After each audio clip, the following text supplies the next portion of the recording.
Week back నేను రాహుల్ గాంధీ గారికి appointment కోరడం జరిగింది.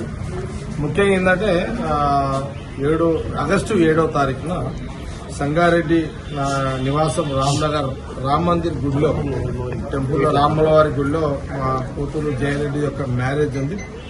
దాన్ని పెళ్లికి ఆహ్వానించడానికి ఇన్విటేషన్ కార్డు ఇద్దామని నేను రాహుల్ గాంధీ గారి అపాయింట్మెంట్ కోరినప్పుడు ఈ రోజు నాకు అపాయింట్మెంట్ ఇవ్వడం జరిగింది. ఇప్పుడే రాహుల్ గాంధీ గారిని కలిసి మా కుటుంబంతో అందరం కలిసి రాహుల్ గాంధీ గారికి ఇన్విటేషన్ కార్డు ఇవ్వడం జరిగింది. వారి బ్లెస్సింగ్స్ తీసుకోవడం జరిగింది. నా కూతురు కూడా ఈ సందర్భంలో ఢిల్లీకి ముఖ్యంగా ఈరోజు రావడానికి ప్రధాన కారణం నా కూతురు జయరెడ్డి పెళ్లికి రాహుల్ గాంధీ గారికి ఇన్విటేషన్ కార్డు ఇవ్వడానికి రావడం జరిగింది.